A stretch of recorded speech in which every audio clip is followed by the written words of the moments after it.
Scooby-Doo. Like, really, is there any other generational show bigger than this one? Ever since 1969, this franchise has kept going through multiple iterations and versions, each trying something different and yet familiar at the same time. Everyone grew up with their own version of the franchise. It's kind of amazing. From the original run in the 70s to things like Pup Named Scooby-Doo and the weird 80s movies, or a 2000s kid like me growing up with What's New or Mystery Incorporated. And there's probably people out there who only knew Guess Who or even Be Cool.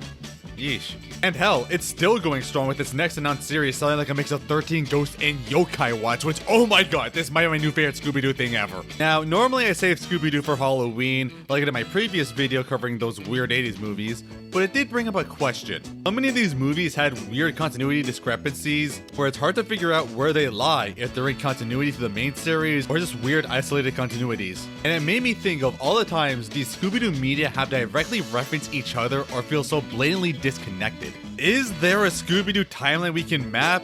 What series and movies are connected and which aren't? Is 13 Ghosts canon to Mystery Incorporated? Is Pup Named Scooby-Doo the definitive prequel in all other iterations? Is Be Cool canon to Zombie Island? I genuinely believe that Scooby-Doo has a Legend of Zelda-like timeline, including main timeline splits we can divide some iconic series and movies into. Can we make a consistent and concrete timeline map of the entire Scooby-Doo franchise? So in this massive rabbit hole, I'll no doubt lose my sanity trying to rationalize lore with a cartoon talking dog. Try to create the complete Scooby-Doo timeline. So just to be clear, this is how I'm going to approach this. I'm going to go through every Scooby-Doo movie and TV series in chronological order from the first release to the latest release. They'll be put on this image and be connected to each other by lines. A red line is a concrete connection between pieces of media with actual evidence shown between them. A yellow line is a looser implied connection, one that has some connection enough to infer between them, but not enough to solidly say they're connected. Also, an Easter egg doesn't exactly mean a connection unless it's explicitly tied to a previous event that can't be a coincidence. It's kind of a case-by-case basis. If a movie has no connection, then it has no lines connected to it and stays suspended, but will be placed around the closest movie that it could be connected to. And at the end, we'll post a finished map to show the completed Scooby-Doo timeline. Also, just say that crossovers with Scooby-Doo don't count, like the Laugh Olympics or Arabian Nights, but just use Shaggy and Scooby as a framing device for a dumb Hanna-Barbera thing. Also, no things like the Scooby-Doo Project or the Lego stuff, and only TV shows and movies, so no comics, so don't expect Scooby Apocalypse to show up. And let's get on with it without further ado with the first era, the Prime Era. Starting off with the original Scooby-Doo Where Are You in 1969. And what can you say about it? It's like the definition of a classic. Everyone knows it. It's super simple and super charming. King of teenagers and their talking dog get into a bunch of antics and mysteries, solving cases of monsters actually criminals and thwarting and unmasking them. It's just a great idea that invites so many fun episodes and situations, from locations to the huge variety of costume monsters and villains. It's no wonder the show became a smash hit and inspired a franchise after. Now, since it's the very first Scooby-Doo show, and by far the one that all the other ones reference, it's definitely the crux point of this whole thing. But it does get a bit more complicated since Where Are You only had 2 seasons. Yeah, seriously, the most iconic show of this mega franchise only had 19 episodes, what do you know? But of course the network wasn't going to allow their mega success to die so soon, and after a Scooby-Doo show was created, after another got through soon, making the Scooby-Doo show. The Scooby-Doo show is virtually exactly the same as Where Are You, and introduces multiple villains people always lump to the original series, even though they're technically not in them. Like seriously, the 10,000 Volt Ghost, the Tar Monster, Iron Face, the Ghost Witch, and Jaguaro all weren't from Where Are You, but this series, that's kind of insane to think about. Since there is really no difference between the series and so many people lumped in together, I'm going to classify Where Are You and the Scooby-Doo show as the same series just for convenience. So right now, we put it right in the center of the wall as the origin of the timeline. Now, I did say there was another show that was between Where Are You and the Scooby-Doo show that I didn't exactly lump between them, and that's the new Scooby-Doo movies. Now, on the one hand, it is virtually the same formula and animation as Where Are You, with the gang going around and foiling villain schemes, but with one big change: guest stars. Yeah, every episode bring in some celebrity to join the gang in some way, and that's not it. They also bring fictional characters in the universe too, like the Three Stooges, the Addams Family, and even freaking Batman. And because of that is why I need to separate it from the main timeline. Because like, the celebrities are one thing, but if I also have to reasonably canonize freaking witches, ghosts in the DC universe as well as everyone else, I can't do it. I mean, like seriously, I can't have Scooby-Doo and freaking Batman share the same continuity. Hey, shut up, that's coming after. But yeah, because I can't in good faith link these crossovers to the main continuity, it becomes a branching timeline. So that puts the new Scooby-Doo movies offshooting from the main timeline, but separated. We'll all have a snack. Fat milk and cookies for everyone. fat milk? Though, I must also talk about another movie, technically Scooby-Doo's first movie, Scooby Goes to Hollywood. Not many people know about it for honestly good reason. This one is weird. It's a completely meta movie about Scooby and Shaggy being aware of their role in their cartoon and then going out to make a new career in Hollywood. Then going on a bunch of antics around, starring in movie parodies before being inspired by all his fans about how much they love him and mean to him, inspiring to go back to the cartoon. But I think it's obvious too why this is a problem. It's a meta parody of Scooby-Doo as a franchise. Ironically this early, that's weird. But yeah, since it completely destructs the entirety of Scooby-Doo as a show in universe, I cannot put this in the timeline at all. I have to consider it strictly non-canon, sorry. And then comes the next big one, Scooby-Doo and Scrappy-Doo. As you all know by this point, the franchise was starting to lose its steam and losing its viewer base with the threat of being cancelled.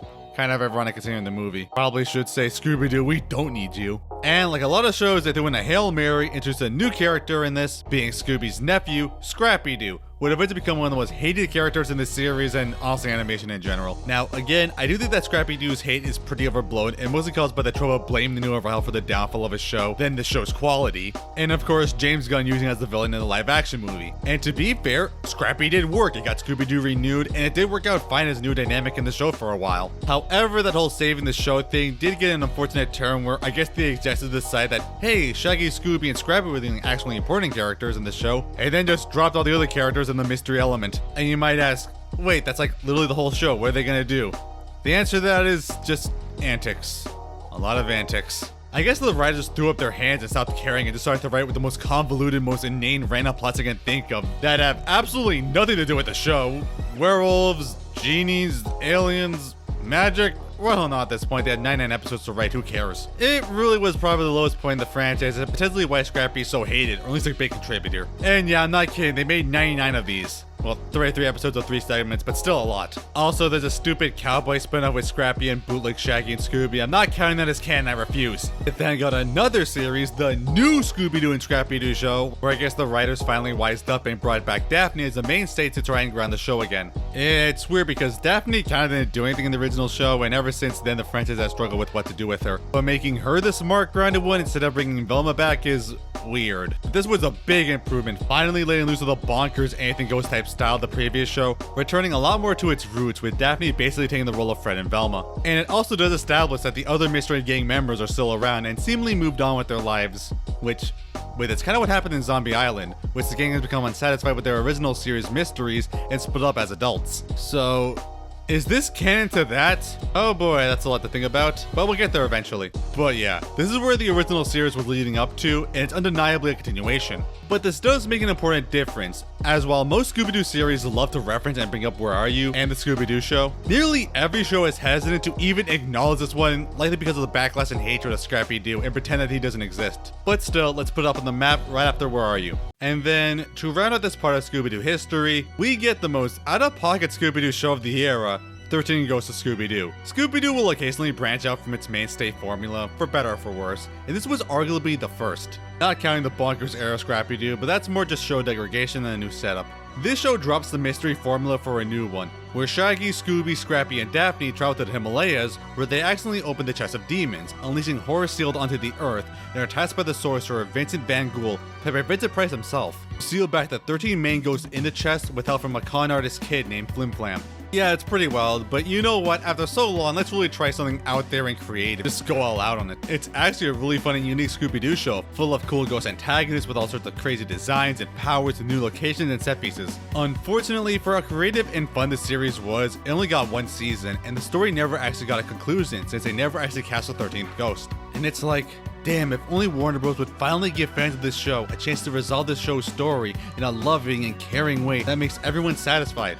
Hey, this foreshadowing is way too strong, it's getting distracting. But back on the topic, obviously 13 Ghosts connects to the new Scrappy-Doo show, but unfortunately, this is the last Scooby-Doo show in this direct timeline. So now we move to the next era, the 80s post-Golden era. At this point, Scooby-Doo was really slowing down, but hasn't been through the hiatus it would eventually go a few years later. But the franchise was sustained by a few TV movies and one last separate cartoon before it. Now, I've already covered Scooby-Doo's weird 80s movies in last year's Halloween video, which I really recommend you guys watch if you want a full deep dive into these movies and my opinions on it. So I won't be as detailed in the synopsis, but if you notice, aside from the Scooby-Doo movies, the timeline has been pretty linear so far.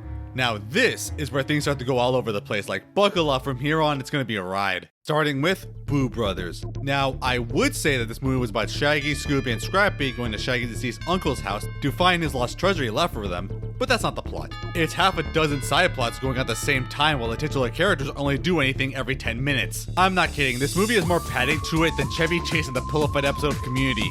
You're gonna die, you little bastards! The Boo Brothers feel practically irrelevant in their own movie, and yeah, pretty annoying. But at least it does have somewhat a linear plot if you can get past all the padding with all the antics interrupting it. But to the timeline, this is the first struggle.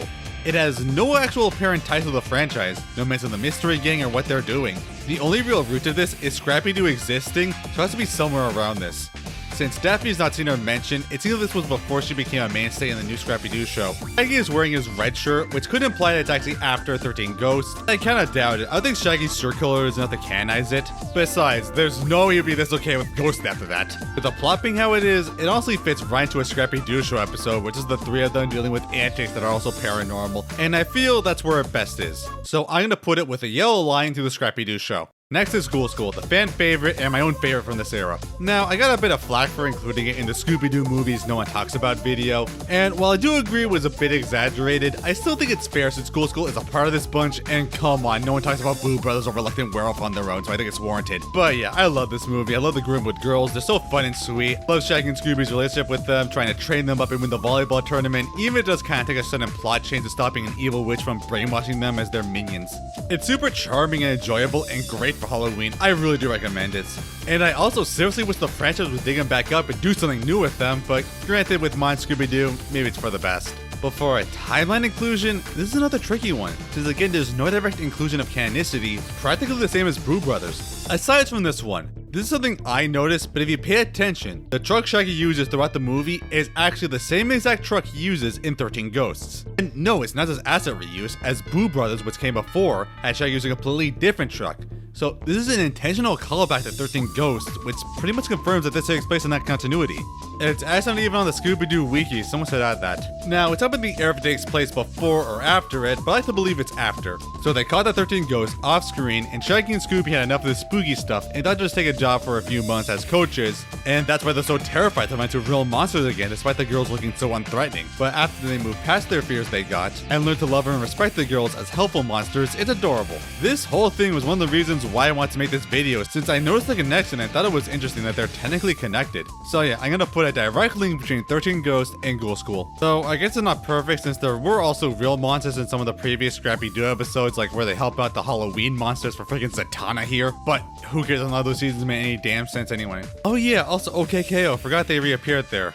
Oof, how'd I put that in? I guess Enid is canon to Grimwood before or after this movie? I guess it wasn't that long a bus ride to original county. I mean, everyone else seems to end up there. I guess it's an easy place to get to, so I'll just include it honorarily. And then bring us up to Reluctant Werewolf, probably the biggest ally of the bunch. There's no Mystery Gang again, but instead Shaggy is randomly a famous race car driver and has a cheerleading girlfriend named Googie. I guess her parents just named her after the sound she made as a baby. There is Dracula, another Dracula from Ghoul School, and he wants to get Shaggy as his new werewolf driver for his annual monster racing tournament they just do for some reason. And he turns him into one and has to win the race to turn them back to normal with these stupid hunchbacks trying to follow them in infinite antics. Yeah, honestly, this movie is even more padded than Boo Brothers and doesn't even have a linear plot to go with it. It's just a bunch of stuff happening, and the race is actually pretty boring and irrelevant. It's used more as a set piece than anything.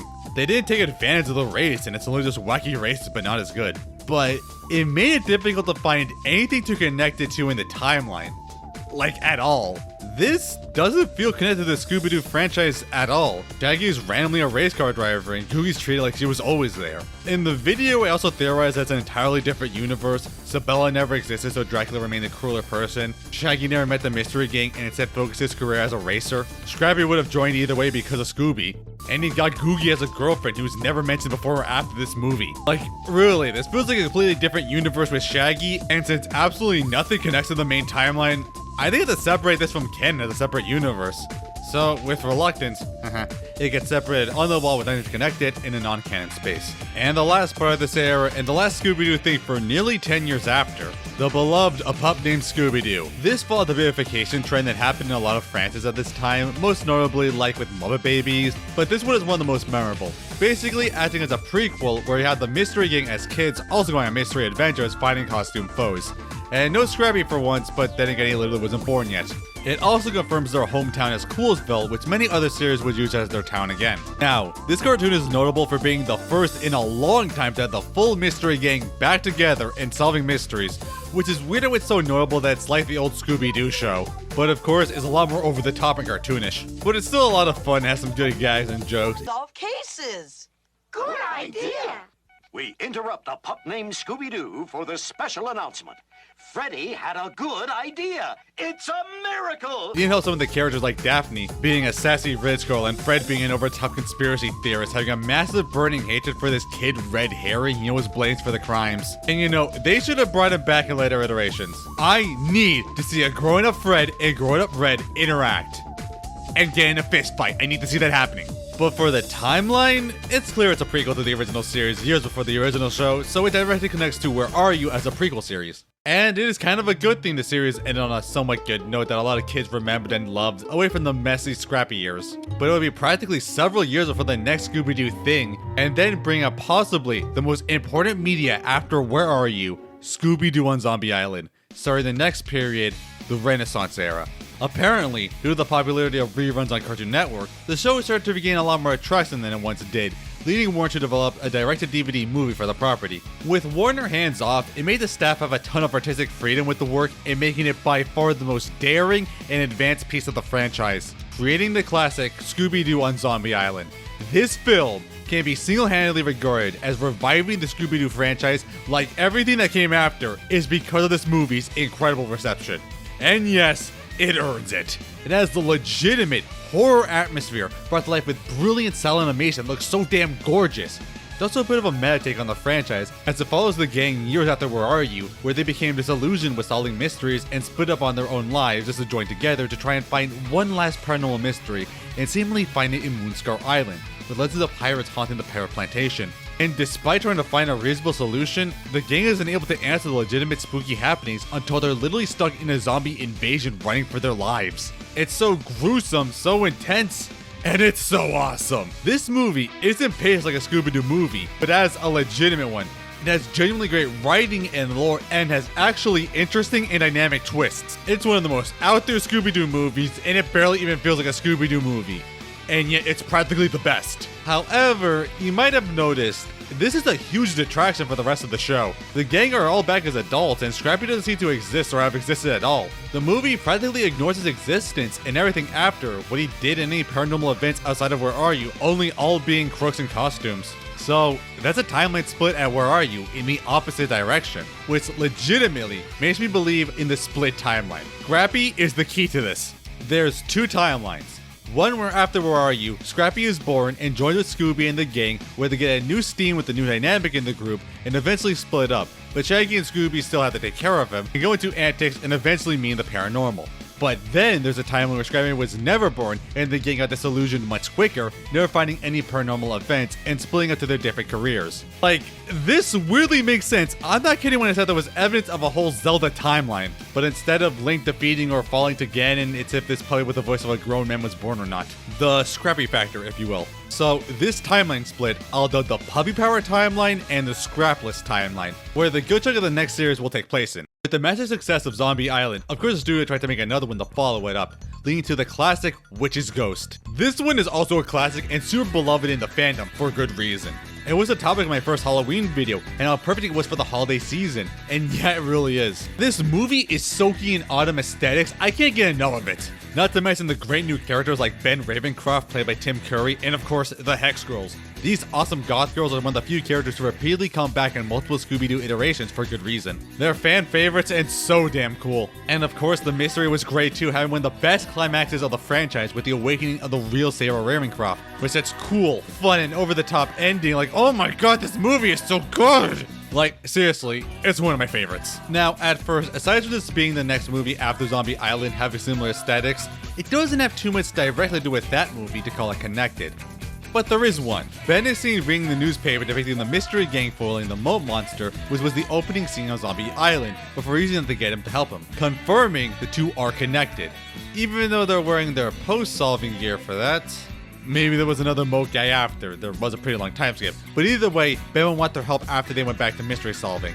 But either way, Zombie Island and Witch's Ghost, direct connection. Next in this trilogy is Alien Invaders. Unfortunately, this movie does take a bit of a departure from the overt atmosphere and themes of the previous movie, with a much more sunny atmosphere, but it's not gone completely. It still shows the unsettling isolation of Nevada, where aliens can come out of nowhere. But the mystery isn't as strong, but man, its real highlight is the Crystal and Amber subplot that actually made Shaggy and Scooby compelling characters, falling for their perfect girls and trying to impress and be with them. It's absolutely so adorable and sweet. You never thought you'd get emotional invested from Shaggy and Scooby. I really wish like the Hex Girls, they came back, but unfortunately they remain one-offs. But from the get-go, it seems like there's no connection to Witch's Ghost at all, except again being in the linear movie production. Except for this part that I think 99% of viewers did not notice. When Shaggy and Crystal are walking through the restricted area, you can hear Shaggy talking to her, but it's super hard to make out.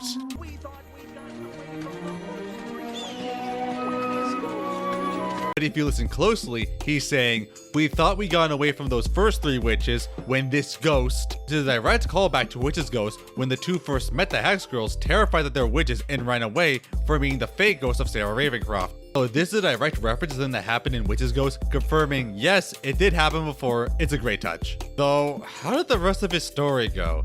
Did Shaggy say, like then Ben became a creepy wizard guy and threw all these crazy spells and then brought back the real scary witch who brought these pumpkins to life and make a turkey giant that tried to eat us, and we scared it away by pretending to be pilgrims. I'm not making any of this up, man. That's right. And there's the last one, Cyber Chase. Yeah, this one is weird and I don't actually consider it part of the true Renaissance because it's way too different. One, it's digitally animated, detracting so much from the gorgeous atmosphere of the other movies, looking more like an expensive What's New episode. It lacks the structure of the previous movies, having established mystery throughout before adding a genuine twist of the paranormal being real. It doesn't focus on one character, which sucks because God, Fred needs something. It also had much more studio involvement and mandates with a contracted writer, never working on animation with a ton of production trouble compared to the relative freedom the other movies had, making a movie that doesn't feel at all like the previous movies. And yeah, it shows. I'm not a fan of it. It doesn't take advantage of the premise, just jumping to random areas for a few minutes with no consistency or plot to get you invested. And the mystery is completely non-existent. Like, geez, the virus keeps talking about baseball. I wonder if the baseball guy did it. It gets more interesting in the third act with the player characters interacting with their real selves and fighting monsters from their past, but that's really it. I can't even pinpoint any part directly addressing the previous movies. I guess Cyber Shaggy is wearing the red shirt, but that's clearly just differentiated from Prime Shaggy. It's not like these programmers knew about 13 Ghosts, and that continuity is completely separate. The only direct line is from Where Are You with the Cyber Gang, and the villain's coming back, but I'll be generous and give a yellow line between Cyber Chase and Alien Invaders. I'd rather just watch this Cyber Chase. And that about ends the Scooby-Doo Renaissance. These movies were so influential and popular, it brought Scooby-Doo back to the limelight and kickstarted a whole new era to capitalize on it and bring Scooby-Doo to the next generation, in the revival era. Starting with What's New Scooby-Doo. This is my and so many 2000s kids' introduction to Scooby-Doo, with a new digital look, bringing the show to a modern era and an awesome theme song. Like really, this is the one thing that can rival the originals.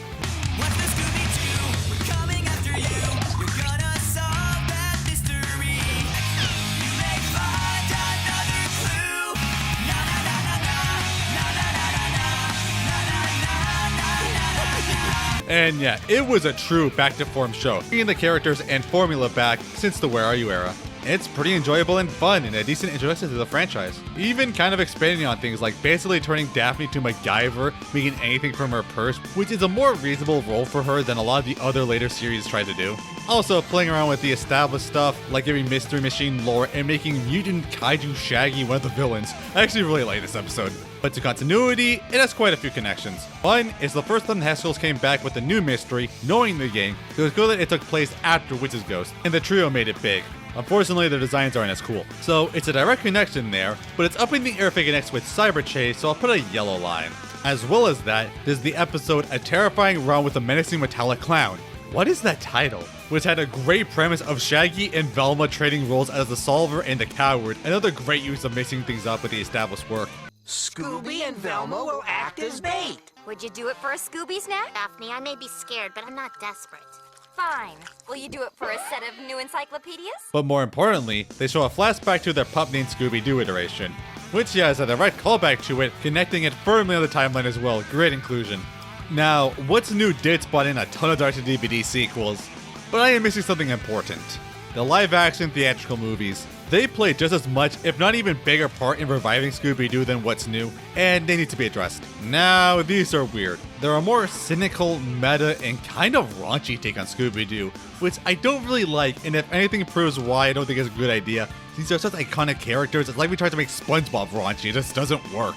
And well, something later really did prove it doesn't work. It was actually written by a young James Gunn before he was in literally everything. To think, the guy running the DCU once wrote Shaggy and Scooby in a farting contest. A lot of the characters don't feel like themselves. I mean, okay, Matthew Lillard is perfect as Shaggy to the point where he took over after Casey Kasem. What a legend. Linda Cardellini plays a new cynical, sassy Velma, which is different, but works. But Freddie Prinze Jr. and Sarah Michelle Gellar just don't work as Fred and Daphne. Fred especially, he's not the same character at all, being a dumbass, narcissistic jerk, which isn't like Fred at all. And Daphne is suddenly treated like she's always a damsel in distress and is working hard to get over it, which really wasn't a thing. Everyone was captured at some point in the show. And it led to a bunch of revisionist history that Daphne was always a damsel, and so many shows after overcorrect to make her a cool badass or something. It feels so forced. And of course, the big one. Scrappy-Doo was the villain the whole time, where they write him overly obnoxious out of a move of pure spite, being kicked out of the group, now trying to kill his old friends by turning to one of those things from Elden Ring. Oh boy, this was just pure spite and complete character assassination on all sides. I mean, Scrappy was disliked because of his character, degradation of the show, and the silent acknowledgement of the post-Zombie Island era to erase him, but this just cemented it to the impressionable kids that Scrappy was a horrible inclusion and the biggest contributor to the Scrappy hatedom, which really sucks. But this does put the movie firmly in the Puppy Power timeline, with another timeline split before the new Scrappy-Doo show, where the group abandoned Scrappy and kept going on mysteries by themselves before quitting. Like, seriously, that's where this movie lies. The sequel dials it back a bit and tries to be more grounded than the insane monster soul-stealing plot of the first movie, now having their past villains be revived as real monsters on the attack. But it still has some of those awkward elements like a bad romance subplot with Velma and Seth Green here. Who's your mommy? My mommy? And Shaggy and Scooby trying to prove themselves as worthy, but also getting too weird antics. But they do reveal some important timeline stuff. One, that's obviously still after Where Are You, but also confirming pup named Scooby-Doo happened. Not only just that they're confirmed to be in Coolsville, I think Coolsville sucks. but also that Chicken Sam was one of the costumes on display. So yeah, Scooby-Doo 2 is also directly connected to pup named. But we did get a plethora of direct-to-DVD movies after What's New, carrying much of the style and formula to the point where mostly they were just extended and bigger budget What's New episodes. Now there are so many direct-to-DVD movies, so I'll try to be as brief as possible unless I have something I want to say for these, so I'll try to lightning round it. First one, Legend of the Vampire. Mystery Inc. has to stop a vampire demon, the Yowie Yahoo, from abducting contestants of an Australian music festival. Wait, the Yowie Yahoo is from real Australian folklore, and it's a Sasquatch, not a vampire. What gives? Also, disappointingly, it kickstarted the trend of usual bad guys and masks than the Renaissance supernatural stuff. Anyways, the Hex Girls play a huge part of the music plot, being contestants in the story, and they're in the What's New iteration, so it ties directly to that. Next, Monster of Mexico. The gang goes to Mexico on Dia de los Muertos, and end up having to stop the Chupacabra on the loose. Wait, that's the Chupacabra? They're always depicted as a weird alien-looking reptile or a vicious canine, not this weird purple Bigfoot. Wait, so they turned a Bigfoot into a vampire, and then turned a vampire into a Bigfoot. Did the script get switched somewhere in production? Anyway, they passed by a theater with posters for the Vampire Rock Music Festival, which happened last movie, so a direct connection. Loch Ness Monster. Daphne visits her cousin Shannon in their ancestral castle in Scotland. What the hell, Daphne is royalty? The one thing we Blakes have been known for is being, how shall I put this, danger prone.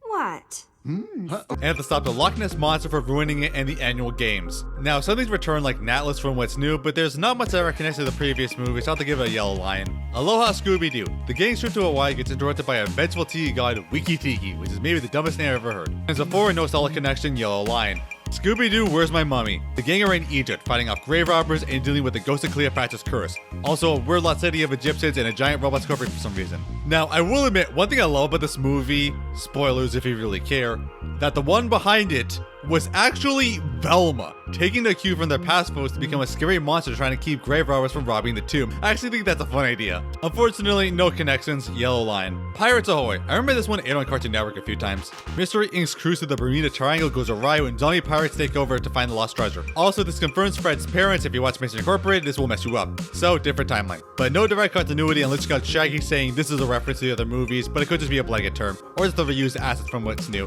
Yellow. Chill out Scooby-Doo. Shaggy and Scooby get lost in the Himalayas, all while the abominable snowman looks around. Also, I love that they do a callback to Casey Kasem's radio host career. Like, put down your snow shovel and pick up that thin air guitar. It's time to stay in and rock on. Now, as a change, it does have direct continuity as Del Chillman from Loch Ness Monster reappears, so there's a direct link to that movie and Yellow to Pirates Ahoy. Goblin King. Okay. Magician steals fairy princess to rule magic and the world as Scooby and Shaggy Guy go to the spirit world to stop them, meeting with magical monsters and the Goblin King scepter to save Halloween and their friends from becoming monsters. Okay, I can't deal with this. This is too bonkers and insane. This is like some serious Scrappy Doo show level stuff, and this comes right the hell out of nowhere. I can't in good faith make this canon. It does not feel real. And lastly for the bunch, Samurai Sword. After going to Japan for a martial arts tournament for Daphne, the gang had to stop the resurrection of the Black Samurai from conquering the world and destroying the modern era. Yeah, like before, it's another supernatural one, but this one is at least somewhat grounded and more fun. I kind of enjoy how weirdly crazy and dumb it is, but also kind of cool and epic. And it also gave us this line. Jeepers! Jinkies! Dang, I still don't have a catchphrase. I mean, any movie that's a samurai duel with Scooby and a ghost has to get some points. It's probably my favorite of these movies. Unfortunately, no direct connections, so yellow again. So that's it for the revival era movies. But now it's time for the show you've all been waiting for. Mystery... Wait, what's this? Oh yeah, get a clue. I never saw this as a kid since it never aired on CN, so it's kind of obscure and maybe for good reason. Yeah, this is the most detached Scooby-Doo series since 13 Ghosts. And it's about Scooby and Shaggy separating from the Mystery Gang, inheriting their rich uncle's mansion, all the crazy devices, robots, and vehicles, and have to stop a supervillain from gaining access to the nanotech technology that allows Scooby to shapeshift and gain superpowers since they only work on animals before he takes over the world and becomes immortal. Yes, this is real. Someone actually made this. I'm not gonna lie, this show feels like someone really wanted to turn Scooby-Doo into Venture Bros. Like, really wanted to. Like, really wanted to. Yeah, it's one of those cases where Scooby-Doo barely feels like Scooby-Doo, and it's so awkward to watch. It feels so utterly detached. Like, seriously, you could swap virtually everything out. It would basically work the same, if not better. Also, Scott Manville as Shaggy is just annoying, I'm sorry. Ooh, it's my Uncle Albert's secret lab. Toby! Oh no, what have I done? I vaporized my best friend! God, you were Robin. Now, normally for the weird-ass nanomachine plotline Scooby-Doo, I would just consider none of this canon. Except for a big one. In the episode Mystery of the Mystery Solvers, they play out the two's history solving mysteries around the world, which has actual footage from Loch Ness Monster, Monster of Mexico, and Pirates Ahoy, even awkwardly dubbing Scott over Casey. So, damn it, it's canon. It directly acknowledges the What's New movie, so it has to be on the timeline. Damn it, now the stupid nanomachines are canon to Zombie Island. I can't believe it. Okay, now it's time for the best one of all, and oh, come on, I forgot something else. Oh, yeah. So in 2009, Cartoon Network tried again to make a live-action movie with a TV budget, and a somehow worse Scooby-Doo model, and a Shaggy that looks just like Peanut Butter Gamer. Also, come on, you couldn't find a Fred that looks anything like him? Was it that or to find a blonde kid, or at least give him a wig? It also got a sequel the next year, Curse of the Lake Monster. These movies really aren't good at all, but hey, I'm sure they entertained some kids, and at least they tried with no that their microscopic budget. But still, they had no right to exist. But on the timeline, it's a brand new continuity, Sarah was established, so it gets isolated to its own section. But enough about those. Now to the real crown jewel of the shows, Scooby-Doo Mystery Incorporated.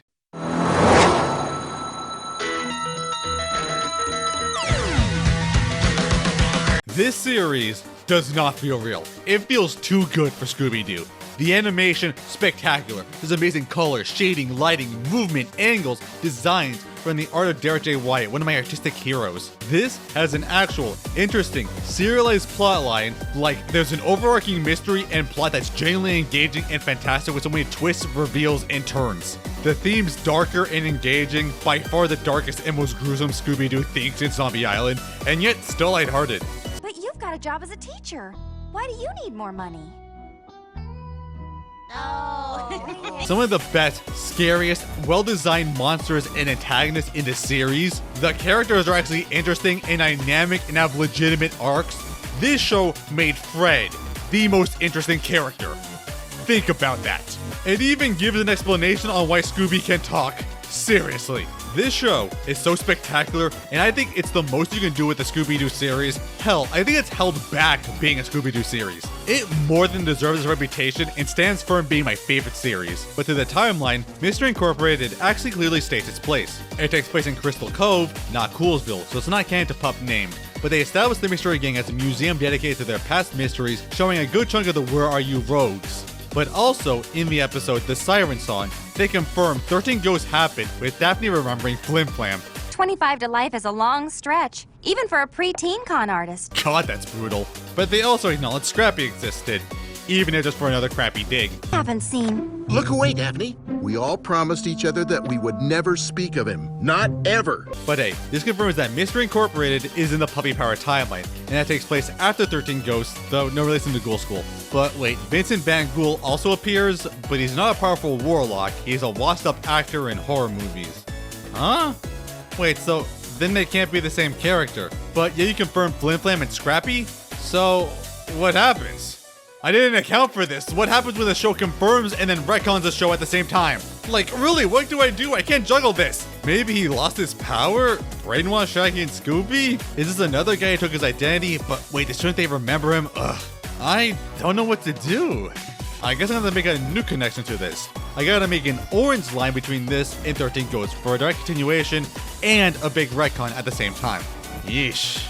Also, I remember the Hex Girls were in this, which would have to connect to the Scrapless timeline, but then I remembered, no, these girls have a new origin in how they met and befriended the Mystery Gang, helping them solve a case. So it's actually a parallel version of the girls, so yeah, timeline sustained. Also, love them here, the second best inclusion of the girl since Witch's Ghost. And that about does it for the revival era. That era not only brought back Scooby-Doo, but arguably brought it better than before. Mostly because of Mystery Incorporated. Scooby-Doo now a part of the cultural zeitgeist? It leads us to the modern era. And we got so many movies to cover, so we gotta make it even briefer. So it's another lightning round. I can't even lump the modern era of movies to what's new, so I'll have to independently put them in this Scrapless timeline with maybe a connection between Where Are You? Abracadabra 2, no connection. Camp Scare, one of the better received modern movies, but still no connection. Legend of the Phantasaur, one of the best modern movies, like seriously, it's fun as hell. It was responsible for the Shaggy's Ultra Instinct power meme that became massive, to the point of being actually acknowledged in official capacity, which is amazing. This movie references the camping Camp Scare and the GPS in Abracadabra do, so it's a direct connection to both. Music of the Vampire. This one's a musical for no reason, but no Hex Girls this time, and so it sucks. Cruising down the highway, free without a care. It feels bizarre because there are no werewolves anywhere. Also, Velma nearly kills them all, but that's what you get for letting the nearsighted girl drive. No connections. Big Top Scooby-Doo. Clown Daphne. Also this. What the hell were they thinking? Can I borrow your shades?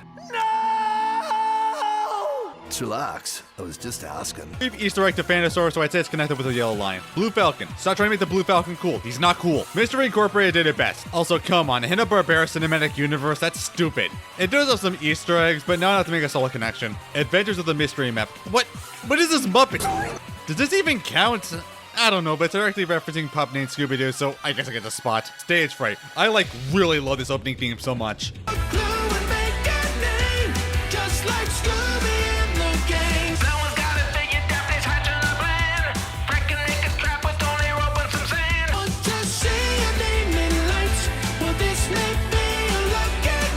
But unfortunately, no connections. WrestleMania Mystery. Now, this is one of those weird shove WWE into Hanna-Barbera for some apparent reason movies, but at least it makes sense here with the franchise celebrity crossovers. However, I'm not inclined to put crossover materials in the complete canon, so whenever there's something like this, it gets connected to the new Scooby-Doo movie timeline, where crossovers happen all the time. So that finally did come back, and that gets a new connection. Franken-Creepy. A much more notable movie in the fandom than the rest. Now, this movie loves its hyper over-the-top editing almost as much as it loves being insanely fat-phobic. Like, actually go to hell movie.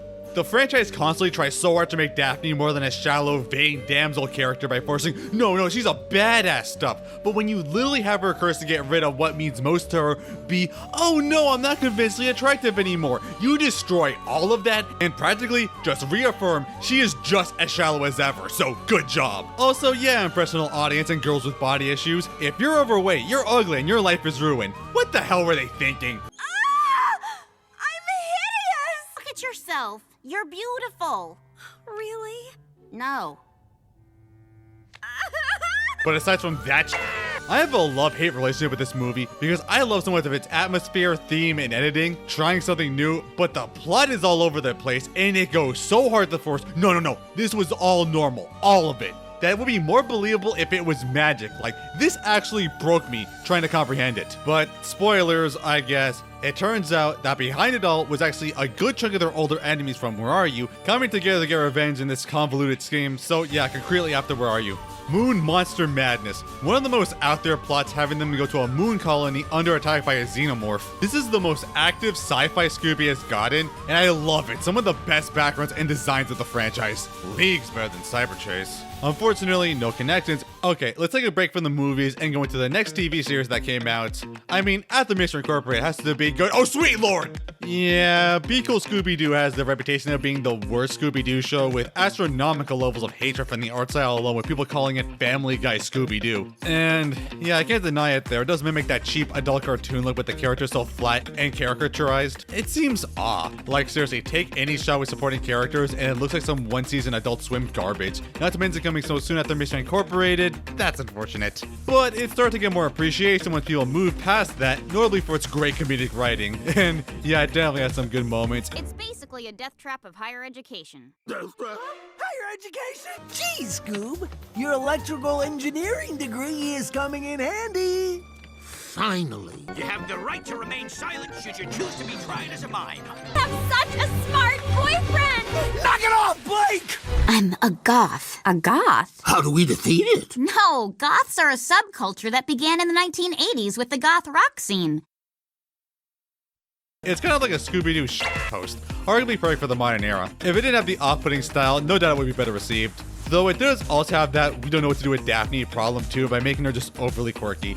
Interesting, the series seems to actually contradict Where Are You by having the ghost of Elias Kingston come back almost like an AU of the original series and not as a returning antagonist. So it's like a new version of Where Are You, so isolated it is. Okay, let's keep going with another movie lightning round. Kiss Rock and Roll Mystery. Okay, this movie has Kiss actually be interstellar alien sewer-powered guardians of a space treasure in a super over-the-top way. But wait, wasn't their appearance in Fairly Odd Parents literally the same exact thing? How did this happen twice? Did they ask for this? That's gotta be the only answer. But again, it's a crossover, so that goes into the new Scooby-Doo movies timeline. Still not gonna get over this. How did this happen again? Wait, Kiss also randomly appeared in an episode of What's New, and they weren't that. Again, two timelines, so parallel versions. Curse of the Speed Demon. Another WWE crossover, but they're not actually wrestling, but driving.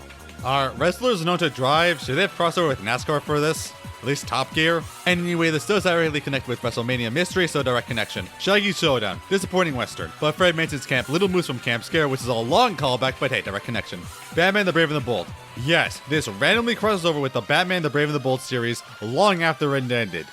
And I love it. Oh my god, this is great. Not only do I like this show, but come on, the Scooby Gang literally helps Batman solve the one crime he wasn't able to and face off against his rogues. It's so damn cool. I'm amazed this exists. Again, being a crossover, it counts as a new Scooby-Doo movies timeline, but you might ask, wait, isn't this continuity era? They met Batman before. Yeah, but this is the DC universe. You know how many universal resets go on? The New 52 probably happened. That episode got reversed. There we go. Daphne and Velma. Now we're talking about. Gourmet Ghost. Crossover with Bobby Flay, but it was with Guy Fieri. Moonscar Mansion from Zombie Island randomly appears in a painting. I doubt it means anything, but just put it to foreshadow the next movie. Crossover, so new movies again. Return to Zombie Island. Now this movie clearly isn't canon because it sucks and ruins the best Scooby-Doo movie for no goddamn reason and doesn't deserve to exist. Seriously, who thought this was a good idea? Who ordered the most influential and well-regarded Scooby-Doo movie must be retconned out of continuity just as a complete asshole for no reason other than to piss off the fan base? Like, what was your goal here?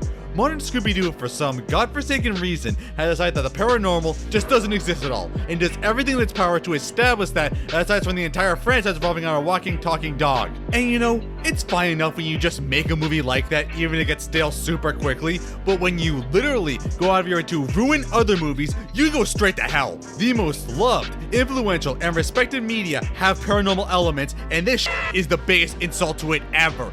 Just bury that legacy for a half-assed, boring, generic treasure plot. This is regarded as the worst Scooby-Doo movie, and goddamn, it deserves it. It makes me want to punch the exec who made it. It's a blatant retcon doing stuff that literally did not happen in the first movie, so it doesn't get a connection. You know what? You don't even deserve to be on the wall. You get in the garbage where you belong and go rot in it. Oh well, at least this can't get any worse.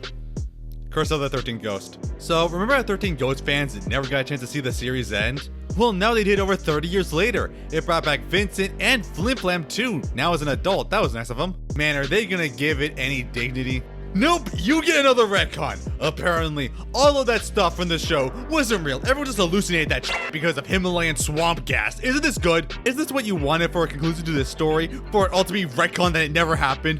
What is the goddamn deal with these? Nobody cares about this paranormal stuff in this show. Why are you actively retconning it? I'm a magical being, and I... Do some magic. No.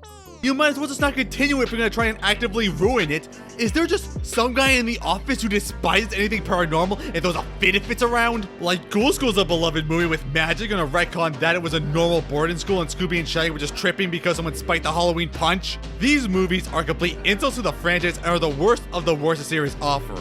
Also, since Scrappy was retcon to not exist, it's not canon. It goes to the garbage as well. Hope you enjoy the company. Happy Halloween, Scooby-Doo. Now, hearing that this movie takes place in Crystal Cove, I was petrified that we're gonna do that retcon shit again and ruin Mystery Incorporated by going, nah, that plot never happened, everyone was just high on Scooby snacks. But thankfully, it doesn't do that. It's just basic set dressing. It also has appearances by Elvira, Bill Nye, and Jonathan Crane, aka the Scarecrow from Batman. Yeah, there's no reason, he's just here too. It's much as a Mad Max style chase, but hey, I'm glad they didn't retcon anything. It's a fun enough movie, especially after that. But wait, so it takes place in Crystal Cove, heavily implying Mystery Incorporated, but it's also a crossover. Crap, I don't know what to do. I guess it's a timeline convergence? The Puppy Power Ring crossover timeline has finally come together. I don't know, take it as you will. Well, let's take a break from that to cover the last Scooby-Doo show, Guess Who Scooby-Doo. This is actually a huge homage to the new Scooby-Doo movies, having the same exact premise with a guest star in every episode, but in the modern day. Honestly, not a bad idea, and was a much more active return to form. It was fun enough, but it was still just really normal Scooby-Doo, what's he gonna do at this point? That could be the name of another series, honestly. It has celebrities and even fictional characters, even more DC ones. I especially love Flash randomly being in it and being confused on the normal show tropes. And it's probably the most weirdly meta series. Land developer. Okay, it's probably that guy. Our local curmudgeon and self-proclaimed child hater and art despiser is probably that guy. But weirdly enough, the show actually does acknowledge the new Scooby-Doo movies with a few of its returning celebrities like Cher and Sandy Duncan. So yeah, there's direct acknowledgement there, red line, finally. Also yeah, Batman also showed up again with no acknowledgement, but again, DC Universe, timeline resets, it can happen. And let's finally finish the movies to end this whole thing. Soda and the Scoob. I really wish I could like this movie more. Scooby-Doo and King Arthur time sounds so much fun, and not gonna lie, a good chunk is. Granted, Velma is awful, she's really bad in the modern era. Cause I guess she's supposed to be the smart one. I don't mind when she's sassy. I mean, what's new and Incorporated were sassy, but I swear modern Velma is so damn obnoxious and needs to constantly prove she's smarter than everyone in the room. I hate her so much, she's just a massive buzzkill. His fearlessness, this knight fought the evil witch and saved Camelot. Witches, wizards, come on. Those stories came out of the Dark Ages where nothing could be accounted for. Also, it does do a, see, Daphne's a badass, she's a strong female character. But remember, if she's overweight, she'll run off crying. Thanks for that, freaking creepy. But unfortunately, the movie continues the stupid, nah, magic doesn't exist, it's actually super convoluted scheme that's so much less interesting and engaging. Isn't so much better? But hey, it might be real, no promises. Like, seriously, watching modern Scooby-Doo is just... When does the magic begin? There's no magic, is there? But wait, when they time travel, they get flashes of virtually all the Scooby-Doo media. Okay, crap, what do I do here? This acknowledges too much. I didn't account for this. Is freaking Sword in the Scoob the one that's breaking me? Okay, we have things against this. One, there's clear timeline discrepancies. Huckney and Scooby-Doo at their hometown be Coolsville, and Mystery Incorporated be Crystal Cove. because it's only an incarnation of the Where Are You villain, so it can't be connected. Captain Caveman is there for some godforsaken reason, and Mr. Incorporated proves he's not real. Also, they never actually travel in time. This was all a hallucination, so there's no reason for this, and they can't all the same hallucination, especially if some literally weren't freaking there. This does not actually happen. This is just the gang tripping balls. So yeah, none of this is real. The timeline is barely secured by technicality. Jesus Christ. This almost broke me, man. Just put it somewhere. I don't know, man. Okay, almost done. Scooby meets Courage the Cowardly Dog. A crossover no one would suspect, but God, is it amazing. Talk about a love letter to Courage. It got everyone they could back, even if Jack Bergman had to replace Eustace Sue, the original actor, passing. But he does great. It also has Thea White come back reprising Muriel before her unfortunate passing. But she played with so much heart and love, it's so sweet. Like, she just doesn't adopt these random teens, it's so adorable. Courage befriending Scooby and the gang is so wholesome. I was terrified it was gonna retcon the series due to the overt magic. And it does a bit, and it doesn't make any sense, but luckily the weirdness is still preserved. It's a fantastic crossover. Which is a crossover, again, new Scooby-Doo movies timeline. Trick or Treat Scooby-Doo. The one with the weird animation and people only care about because Velma's confirmed to be lesbian. Technically, it was said that Mr. Incorporated Velma was also a lesbian, but no, you can't do that when you spend half the series trying to date Shaggy. Coco really felt like they were trying to force a breakout character like the Hex Girls or Crystal, but I felt it didn't work well. Also, everything's animated like it's a cereal commercial. It's so weird. This whole movie is weird and very meta. Anyway, Coolsville is mentioned as the gang's hometown soap pop name connection. It also brings back the Where Are You villain, so it's tied to that. Even if they kind of retcon it saying that all the villains' costumes are made by one corporation, that's weird, and it's kind of retconning the 10,000 vote ghost, so I gotta put that in another orange line. I'd say put in the scrapless timeline. I do love the mystery gang and the villains' costumes though, Daphne especially. And lastly, Scooby-Doo and Crypto 2. Was this written off by Zaslav? Whatever. Another DC team with the gang helping the Justice League with Crypto against their rogues. There's no direct reference to the other DC stuff. Again, Universal Reset to DC Universe and the new Scooby-Doo movies timeline. And finally, and this on other than Scoob. They made a movie called Scoob. The first attempt at a theatrical animated Scooby-Doo movie until fate decided that it ain't happening and at the 2020 pandemic they forced a direct-to-video. This movie is infamous for being overblown with a blatant attempt at making a Hanna-Barbera cinematic universe, which is a frankly terrible idea. And again, they try to make Blue Falcon and Dynamite cool. They're not cool. They were cool once, and that's it. Don't try. It's another failed universe copying the MCU success, but instead of making a good standalone movie that connected them, they did what they always do and think that the secret is to cram as much properties into a story regardless if it fits or not. And look, I don't give a what the Hanna-Barbera cinematic universe has, unless it's a secret squirrel movie. Like, that show was awesome, it should have been its own thing, and need these two dumbasses in their own movie. This was literally just, what if the puppy was actually good? I need more. But yeah, it's a new universe with new origins of the gang that's not pup named, but it is really a rust. Honestly, we gotta have Captain Caveman after all, where they meet and meet the gang and meet Simon Cowell, which is the best thing he's appeared in since Shrek. Yeah, this movie was just a bad idea, honestly, and maybe it could work again if they didn't overbloat the plot so much, but new continuity, solo from the timeline. And finally we're done. There's no more Scooby-Doo movies or TV shows left. I can now... What? Oh. You. Look, it's a new continuity, nothing the same, it's not even an actual Scooby-Doo series since the dog thought it was a bad move for his career. This is not a show, it's a mistake. So new continuity, no question, doesn't go in the timeline. I also just really don't want to watch it. So let's just move it over here and oh no, it fell in the garbage! But I guess nothing I can do about that, oh well. And that is it. All Scooby-Doo movies and TV shows put in a timeline map. I am a changed man after this. And here is the full Scooby-Doo timeline map for everyone to see. Honestly, I wasn't even sure I can pull this off, but I'm actually pretty happy that it turned out well and relatively consistent. Though I'm starting with so many movies and series that I probably missed some detail, and feel free to tell me below or if you want to disagree with. But yeah, this was a roller coaster to get through and drastically affected my sanity. And honestly, I'm worried about how Go-Go Mystery Machine will affect this timeline since it does seem so weird, but only time will tell. I'm still excited, and honestly, this reminds me of how Scooby-Doo is as a franchise. It can be formulaic, and yet try something new every once in a while. And while sometimes it does fail, it's extraordinary, and feels like a franchise you can do anything in. And I feel it's gonna have those good ideas for a long time to come. But seriously, this was kind of exhausting. Why did I do all of this? Because it's what I had to Scooby-Dooby-Doo. Anyway, I'm just gonna curl away and wait for my sanity to return, so see you next video. Why won't you die? Nanomachines, son. They harden in response to physical trauma. Help! I'm trapped in the game! It was cool in theory, but in practice it was really boring.